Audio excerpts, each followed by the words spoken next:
Imagine estar sozinho no maior labirinto verde do planeta. Nenhum sinal, nenhum caminho, nenhum rosto humano por dias. Apenas o som dos animais, a fome e a certeza de que cada passo pode ser o último. Este vídeo revela a dura realidade de quem enfrenta a selva amazônica, um dos lugares mais perigosos e implacáveis da Terra, e a incrível jornada de um piloto que passou 36 dias lutando para sobreviver após um acidente que ninguém imaginava possível. Aqui você vai entender não só os riscos reais da floresta, a escuridão absoluta, os predadores silenciosos, a falta de água, a solidão extrema, mas também como o instinto humano pode transformar desespero em resistência. E talvez isso tenha mais a ver com a sua vida do que você imagina. Você já se sentiu perdido? Já enfrentou momentos em que tudo parecia estar contra você? Já pensou em desistir quando ninguém parecia ouvir seu pedido de ajuda? Ao assistir este vídeo, você não apenas vai conhecer uma história real e impressionante, mas também vai descobrir lições valiosas sobre esperança, coragem e superação que podem mudar sua forma de enfrentar seus próprios desafios. Prepare-se! Esta não é apenas uma narrativa, é uma experiência que vai mexer com você do começo ao fim. Era uma manhã aparentemente comum, no final de janeiro de 2021. O piloto Antônio Senna, conhecido como Toninho, decolou de Alenquer, no Pará, em seu avião Cessna 210. O céu estava limpo, a visibilidade perfeita. Ele seguia para uma região de garimpo em Almeirim, um voo rotineiro sobre a imensidão verde da Amazônia.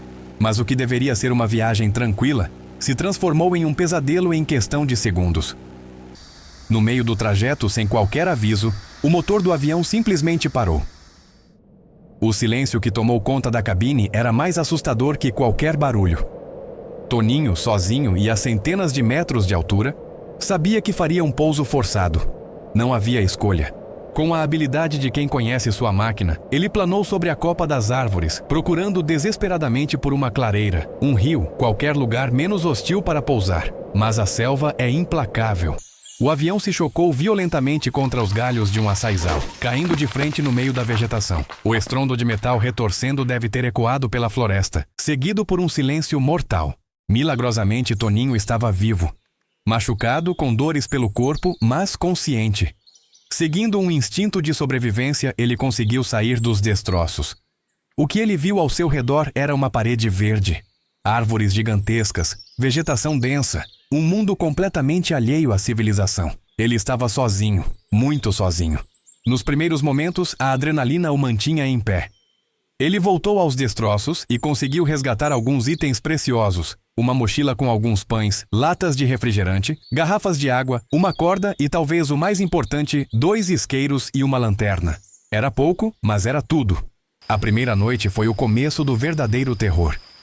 Assim que o sol se pôs, a escuridão foi absoluta. Não era como o escuro da cidade, onde sempre há uma luz ao longe. Era um preto total. Um véu que impedia que ele visse sua própria mão à frente do rosto. E com a escuridão, vieram os sons. A floresta amazônia à noite é uma sinfonia de ruídos assustadores. Barulhos de animais que ele não conseguia identificar. Estalos de galhos, gritos, uivos. Cada som era uma ameaça invisível. Ele não conseguiu dormir. Ficou acordado, encolhido, segurando um canivete, imaginando que a qualquer momento uma onça, uma sucuri ou algum outro perigo poderia surgir da escuridão. Nos dias seguintes, ele estabeleceu um acampamento próximo aos destroços, esperando pelo resgate. Ele sabia que sua família e as autoridades o estariam procurando. A esperança era seu maior combustível, e ela pareceu se concretizar no 5º dia. Lá do alto, ele ouviu o som inconfundível de um helicóptero.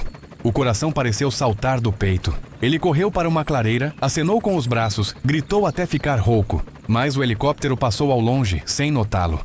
A aeronave desapareceu no horizonte, e com ela, uma parte da alma de Toninho.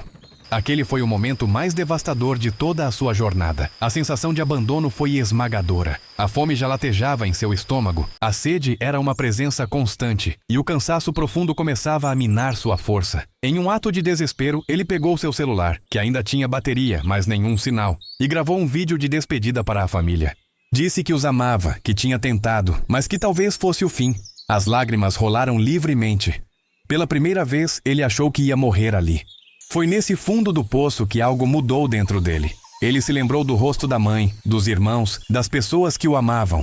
Um amor profundo e uma fé há muito tempo adormecida, acordaram em seu peito. Ele não era um homem especialmente religioso, mas naquela hora, sozinho na imensidão verde, ele conversou com Deus, pediu forças, pediu uma chance, e uma paz inexplicável preencheu seu coração. A decisão foi tomada, ele não se renderia. Se não iam resgatá-lo, ele mesmo se salvaria. Com uma nova determinação, Toninho deixou a segurança relativa do local do acidente e começou a caminhar. Ele decidiu ir em direção ao leste, onde, segundo seu conhecimento, havia algumas pistas de pouso. O que se seguiu foram 28 dias de uma marcha brutal. A floresta não facilitava nada. Ele enfrentou terrenos alagados onde seus pés afundavam na lama, subidas e descidas íngremes de serras que consumiam suas últimas energias. A vegetação era uma barreira viva. Espinhos de cipós que ele chamou de rabo de camaleão rasgavam sua pele e suas roupas, deixando cicatrizes que carrega até hoje. A fome era uma dor constante. Ele perdeu 25 quilos. Sua dieta era composta de frutinhas que encontrava pelo caminho, algumas que ele só comia porque via os macacos comerem, e ovos de pássaro que encontrava ocasionalmente. Os perigos eram reais e múltiplos. O medo de animais peçonhentos, como cobras e aranhas, era constante. Mas o maior medo era daqueles que ele ouvia, mas não via: as onças. Ele nunca chegou a ver uma, mas à noite, os sons ao redor de seu abrigo precário o faziam tremer.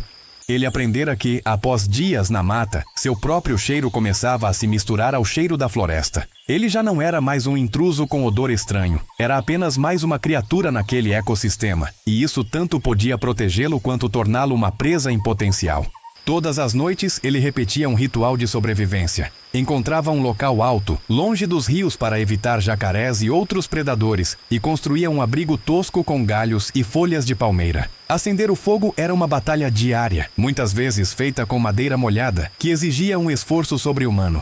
Mas a fogueira era sua salvação. Aquecia seu corpo encharcado pela chuva, afastava os animais e, principalmente, afastava a escuridão e a solidão. Ele rezava, agradecia por estar vivo mais um dia e pedia forças para o próximo.